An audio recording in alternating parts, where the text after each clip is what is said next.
Do you need help starting out a new league? Are you stuck in aqueducts because you need better gear to progress?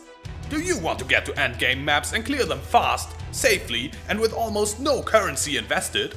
Well, don't you worry, because I got you covered. With a new league start, Easy Mode, a summoner leveling guide. This is how I start out almost all of my new leagues. This method has been proven to be 100% Yoji proof. And if I can do it, you can do it too.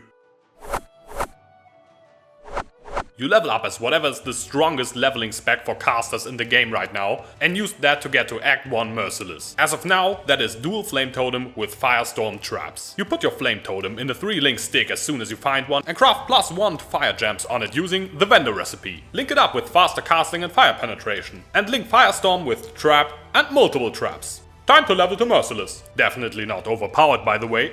Oh, but before you leave normal difficulty, make sure you pick up a race zombie gem from Act 1, a desecrate gem from Act 2, and a race spectre gem from Act 3. Put them into your gear and level them up as you go. It is important to start leveling them now, or later your minions will die to even crab poop. You can find the passive tree at which I switched from snoozefest totems to summoner awesome sauce in the video description below. Once you get to Merciless, clear the fatted pool in normal and cruel to get to 11 respec points. Respec out of Ancestral Bond. Pick up the Witch ES nodes and drop the Witch spell damage. To get dual curses and elemental equilibrium. Now all you have to do is get your 3 items. First, Bones of Ulul. Bones of Ulul. These boots. Those usually cost a few chaos. Get the highest movement speed you can afford. Second, a helmet with +2 to minion gems. Get as much ES and life on it as you can. Resists also help, of course. Usually they are not that much more expensive than a normal helm would be with the same stats. Lastly, pick up Aurum Vorax. If you thought Gold Rim's nice to cap resists, you ain't seen nothing yet, boy. Over 50 to all resists. Amazing!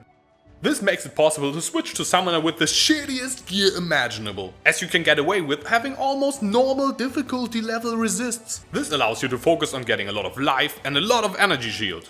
And you can easily use this weapon till mid-tier maps. Oh, and did I mention they usually cost around 1 chaos.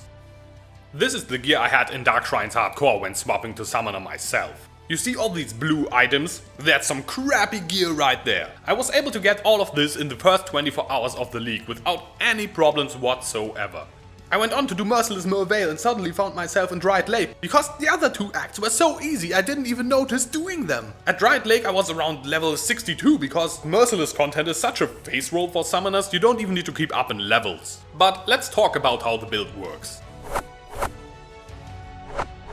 Spectres are our main damage dealers. Early on, I used the fire hankies from Solaris Temple. Link them with Spell Echo, LMP and minion damage. Run Generosity plus Anger and apply Elemental Equilibrium with Ball Lightning to make enemies weak to fire damage. To summon Spectres, you go to the location where the monster can be found. In this case, Solaris Temple. Use Desecrates 3 times on the ground, and if it doesn't spawn the right monster corpse, create a new instance right away. For some reason they sometimes do not show up.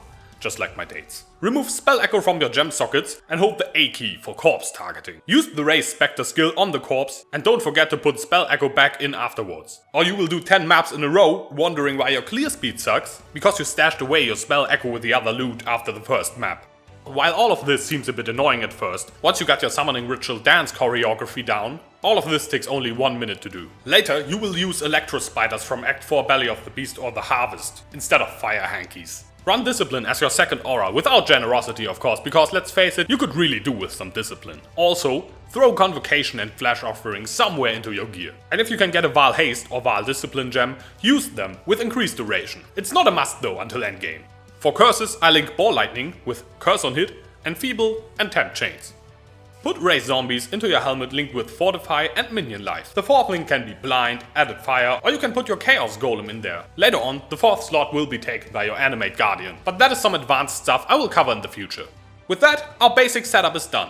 From that point on, just curse every mob you see into complete uselessness, point your cursor at a monster, and your minions will go on blah blah blah blah blah. You got your own mosh pit that you can send at people you really don't like. How amazing is that? Overall, summoners are very strong, safe, tanky, and got solid clear speed. While some people might be intimidated by how complicated the build seems at first, it really isn't. In fact, it is one of the easiest builds I've ever played, and such an effective and fun way to start a league as well. I admit it's very heavy on gems and gem links, but it makes up for that by being very easy on gear, especially early on. If you enjoyed the video, subscribe for more content like this in the future. Or if you feel like it, watch another video. I also sometimes stream on twitch.tv/itsyoji.